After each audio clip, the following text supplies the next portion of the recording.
Warren Buffett, how to turn $10,000 into 1 million simple investment strategy. Hello viewers, welcome to my YouTube channel. Today in this video, we will talk about Warren Buffett, how to turn $10,000 into 1 million. So let's get started. If you want to be as rich as Warren Buffett, don't wait to get started. That's the advice that the investing titan shared in 1999 at Berkshire Hathaway's annual shareholders meeting when asked how to make $30 billion, which was roughly his net worth at the time. The then 68-year-old Buffett, whose fortune has since grown to more than $120 billion, said that compound interest is an investor's best friend and compared building wealth through interest to rolling a snowball down a hill. Start early, Buffett said. I started building this little snowball at the top of a very long hill. The trick to have a very long hill is either starting very young or living to be very old.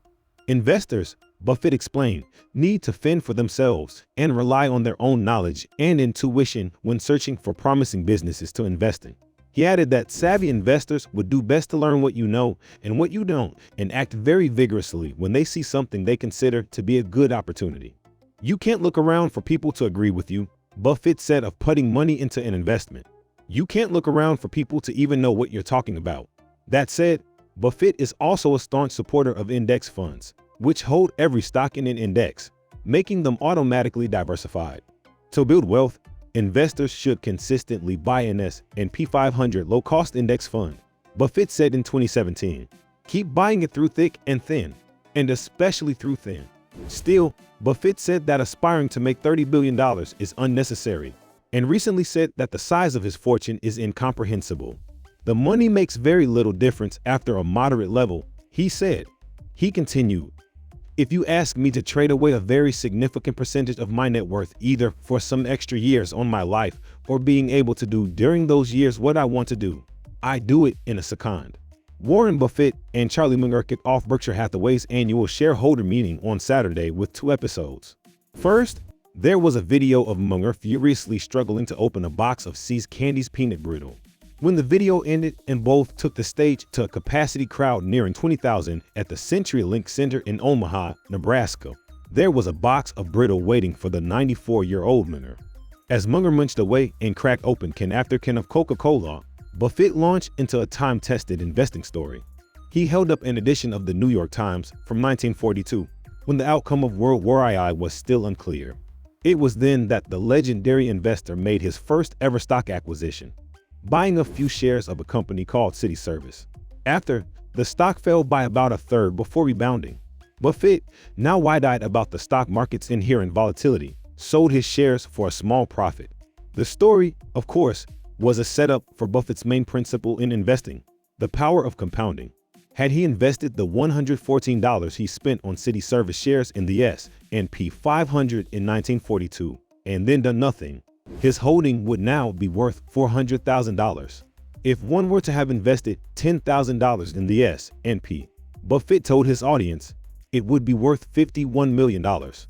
Sometimes the Berkshire shareholder meeting can lead to big headlines.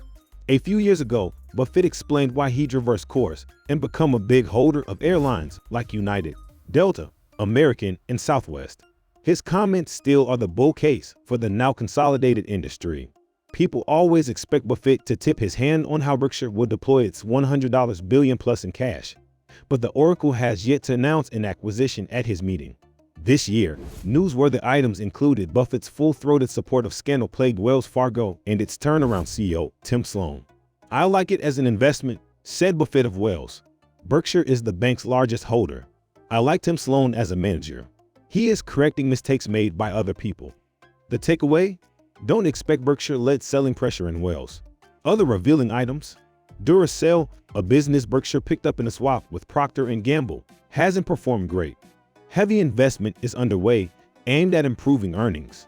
Buffett also beat back the notion that Berkshire would ever pay a special dividend to release its mountains of cash to investors. He argued that if it were put to vote, shareholders would support Berkshire's existing system of investing excess cash, historically at high returns. Apple, Berkshire's big recent buy, should be lauded for its simplicity and management's willingness to return capital to investors, Buffett said. And about guns, he refused to inject his own politics into Berkshire's operating practices. Most of all, however, The gathering can be a much-needed revisit of the simple principles of investing and common sense that have made the Buffett and Munger tandem such a success. One hears quips of wisdom such as this from Munger: "Part of the Berkshire secret is when there's nothing to do. Warren is very good at doing nothing." Or Buffett's analysis of what went wrong at the Stagecoach: "Wells Fargo is a company that proved the efficacy of incentives. It's just that they had the wrong incentives." These can be forgotten during the market moves over the course of a year. Maybe there's something special about Saturdays as well. Buffett said he likes to release earnings over the weekend so investors can digest the information instead of reacting to a flood of headlines.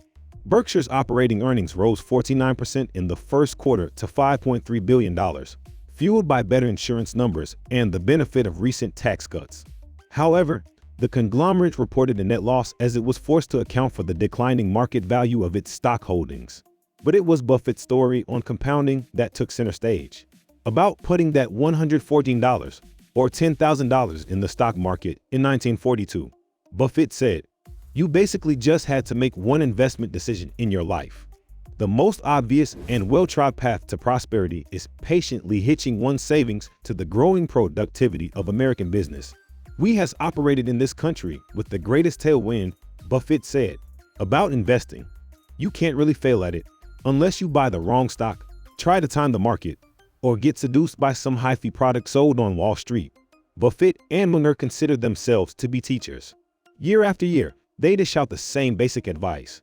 Perhaps now's a better time than ever to pay attention. There's a news about the market, which sits near record highs. We're almost a decade into the recovery. Unemployment is below 4%, and the Fed is hiking rates to cool things off. It's an environment when extra airtime is given to the voices who advocate getting out ahead of a correction, though market timing doesn't really work. Furthermore, despite Buffett's unimpeachable evidence on stocks for the long run, young investors are being lured into hot new ideas like crypto, which are the rage on college campuses. So much so, a question about cryptocurrencies even made its way into the Berkshire meeting. Anytime you buy non-productive assets, you are counting on someone later on buying a non-productive asset. It does come to a bad ending. Cryptocurrencies will come to bad endings. At Forbes' 100th anniversary celebration in October, Buffett dished out a bold call for the next 100 years. The Dow would hit $1 million. It's a big headline, but one grounded in conservative assumptions. So this was our today's video. I hope you all liked this video. Don't forget to hit the like button and subscribe my channel. And also share it with your friends and family. We will be back soon with a new video. Till then, keep supporting and take care.